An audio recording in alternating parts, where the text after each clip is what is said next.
Class 9-এর ছাত্রছাত্রীরা দেখো first সাবমিটিভ 2026-এর গণিত পরীক্ষার জন্য সম্পূর্ণ চ্যাপ্টারগুলোর উপরে চ্যাপ্টার ওয়াইজ একটা সাজেশান আমি বানিয়ে দিয়েছি।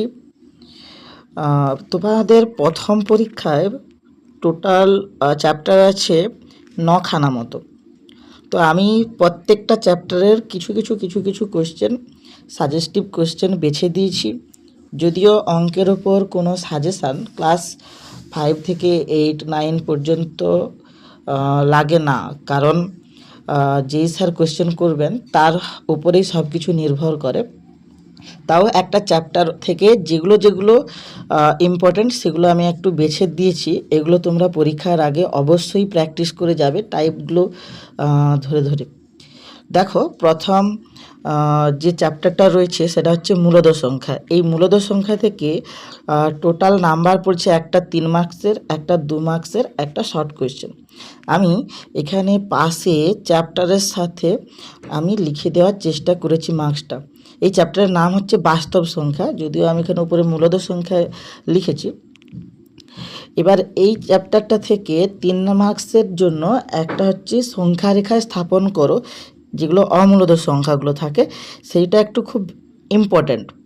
তো সেগুলো আমি বেছে দিয়েছি √2, √3, √5, √6, 7 এরকম কিছু আমি বেছে দিয়েছি। তার মধ্যে দেখো স্টার যেগুলো দিয়েছি এগুলো খুব ইম্পর্ট্যান্ট। এগুলো যদি তুমি প্র্যাকটিস করো তাহলে আপাতত বেশিরভাগগুলোই সবগুলোই প্র্যাকটিস করা হয়ে যাবে।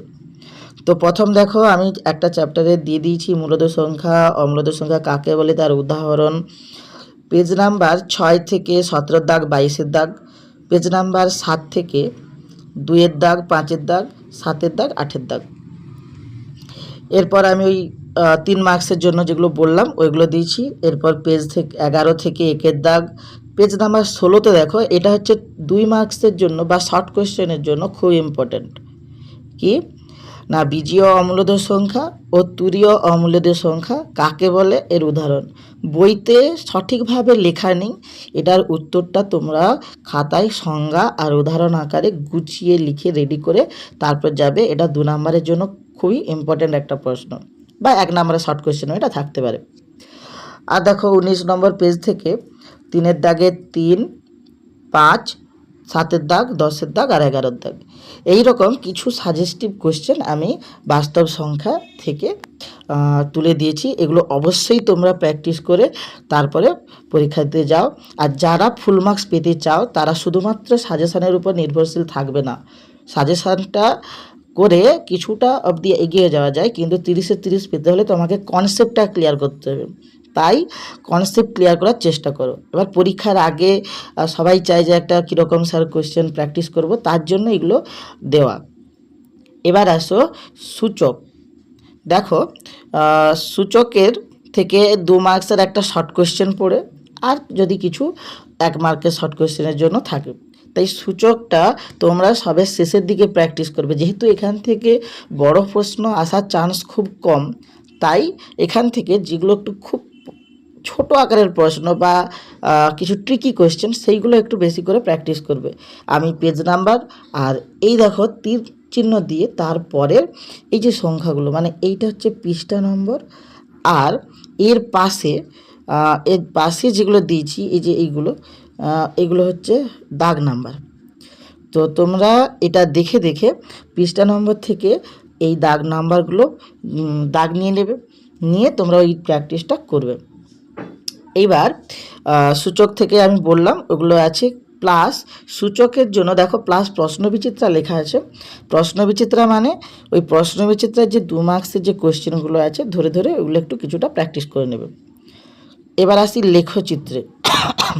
লেখচিত্রে দেখো লেখচিত্র থেকে একটা 2 মার্কের প্রশ্ন থাকবে, আরেকটা 3 মার্কের প্রশ্ন থাকবে, আর এছাড়াও শর্ট কোয়েশ্চেন 1 নম্বরেরগুলো থাকতে পারে। এবার পৃষ্ঠা নম্বর 39-এর 8 দাগের সব দেখো স্টার মারা আছে, ওইটা যদি করো বিশেষত করে দেখবে তোমার যে 3 মার্কসের জন্য যেগুলো পড়বে লেখচিত্র সেগুলো প্রায় ওভারঅল হয়ে যায়। এছাড়াও এই পরীক্ষায় দেখবে কোনো স্কুলে থাকতে পারে ছোট 2 নম্বরের মতো যে ভাষার যে কথাগুলো অঙ্কগুলো সেই অঙ্কগুলো তোমার এখানে লেখচিত্রে দিতে পারে, তবে এই পরীক্ষায় প্রথম পরীক্ষায় ওইটার চান্সটা খুব কম। তাও এই 9, 10, 11, 4 বা 6 দাগের 2 এই প্রশ্নগুলো আমি একটু সাজেস্টিভ আকারে দিয়েছি, তবে এই প্রশ্নগুলো আসার চান্স খুব কম। এই পরীক্ষায় প্রথম পরীক্ষায় তোমাদের ওই 8 দাগের থেকে আসার চান্সটা বেশি। আমি তবুও বলছি স্কুলের স্যার যিনি কোয়েশ্চেন করেছেন তার উপরেই সব কিছু নির্ভর করে। তিনি যদি চান মন থেকে যে আমি ভাষার অঙ্ক এখানে দেবো, তিনি অবশ্যই দিতেই পারেন, কোনো এখানে প্রশ্ন নেই। তাই এই প্রশ্নগুলো আপাতত প্র্যাকটিস করবে, সাথে প্রশ্নবিচিত্র প্রশ্নগুলো একটু আধটু যে যতটা পারবে ওখানে দেখে নেবে। এবার দেখো স্থানাঙ্ক জ্যামিতি থেকে একটা 3 মার্কের প্রশ্ন থাকে, আর আমি দেখো নিচে লিখে দিয়েছি যে কোনো অথবা থাকবে না, তাই বেশি করে প্র্যাকটিস করতে হবে। দেখবে প্রশ্নবিচিত্রায় তোমরা যদি প্রশ্নগুলো দেখো স্কুলগুলোতে, এই চ্যাপ্টার থেকে যে অঙ্কটা থাকে তার অথবা বেশিরভাগ স্কুলেই দেওয়া নেই, তাই এই চ্যাপ্টারটা থেকে একটু ভালো করে প্র্যাকটিস করে যেতে হবে।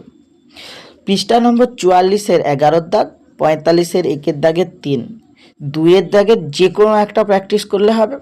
এবার 14 দাগটা খুব ইম্পর্ট্যান্ট, এছাড়া শেষ থেকে প্র্যাকটিস করবে এই চ্যাপ্টারের, মানে 14 দাগ, 13 দাগ, 12, 11, 10 উপর থেকে এবার নিচ থেকে উপরের দিকে প্র্যাকটিস করে করে আসবে।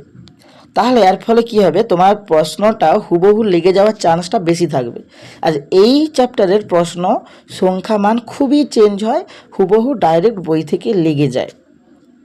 এছাড়াও আমি প্রশ্নবিচিত্রা বা অন্যান্য কয়েকটা জায়গা থেকে 4টে অঙ্ক আমি এখানে তুলে দিয়েছি, প্রায় বেশিরভাগই প্রশ্নবিচিত্রা পেয়ে যাবে এই 4টে অঙ্কের হুবহু ওইখান থেকে আমি তুলেছি, কারণ কোনো স্যার যদি প্রশ্নবিচিত্রা থেকে কোয়েশ্চেন করতে চান তাহলে তোমার কি হবে, ওই সংখ্যাগুলো হুবহু লেগে যাবে।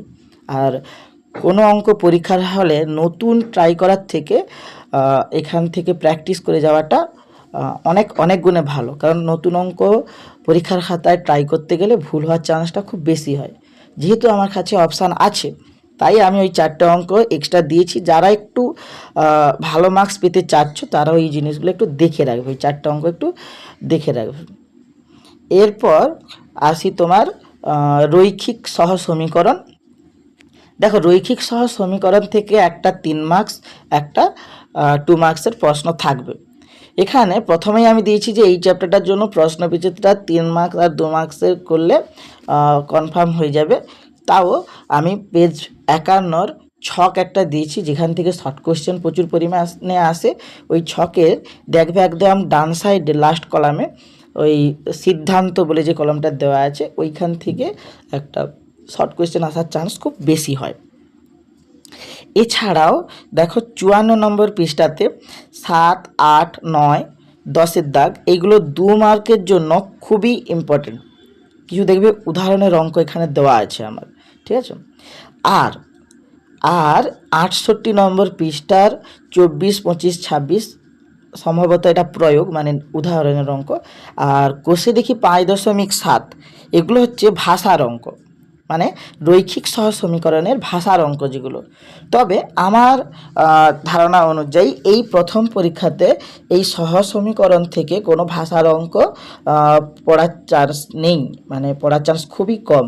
তুমি যদি এই কয়েকটা পদ্ধতি, যে 4টে পদ্ধতি দেওয়া আছে, পরিবর্ত পদ্ধতি, তুলনা পদ্ধতি, তুলনামূলক পদ্ধতি, বজ্রগুণন, এগুলো যদি 4টের মধ্যে যে কোনো 3টে ভালোভাবে প্র্যাকটিস করে যাও ওখানে তোমার আরামসে পেয়ে যাবে, কারণ যে কোনো 2টো থাকবে, তার মধ্যে একটা করতে হবে। যদি কোনো পদ্ধতি উল্লেখ করা না থাকে যে তুলনামূলক পদ্ধতিতেই করো, এরকম যদি বলে দেওয়া না থাকে তাহলে তুমি যে কোনো পদ্ধতিতে ওইটা সমাধান করতে পারো। আর যদি বলে দেওয়া থাকে যে পরিবর্ত পদ্ধতিতে রৈখিক সহ সমীকরণটির সমাধান করো, তাহলে কিন্তু তোমাকে ওই পদ্ধতিতেই সমাধান করতে হবে। তাই 4টের মধ্যে যে কোনো 3টে পদ্ধতি তুমি যদি ভালো করে প্র্যাকটিস করো তাহলে এটা হয়ে যাবে। এরপর দেখো বহুপদী সংখ্যামালা, এখান থেকে কিছু প্রশ্ন শুধুমাত্র 2 মার্কসের জন্য পড়বে, তাই এই উপপাদ্যগুলো 4 প্রমাণ বাদ দিয়ে করতে হবে। আর আমি কিছু দাগ নম্বর বেছে দিয়েছি। বারবার বলছি এই তীর চিহ্নর আগে যেটা লেখা আছে, যেমন ধরো এই 105, 106, 107 এগুলো হচ্ছে পৃষ্ঠা নম্বর। আর তীর চিহ্নর পরে যেগুলো এগুলো দেওয়া আছে এগুলো হচ্ছে দাগ নম্বর বা হচ্ছে ওখানে কোনো অপশানে আছে দেখবে। যেমন ধরো এখানে উপপাদ্য লেখা আছে বা সে প্রমাণ বাদ শুধু সাধারণ সূত্রটা, মানে শুধু উপপাদ্যটা। হ্যাঁ, যেমন ধরো প্রশ্ন পড়লো যে ভাগশেষ উপপাদ্যটি লেখো, 2 মার্কের জন্য।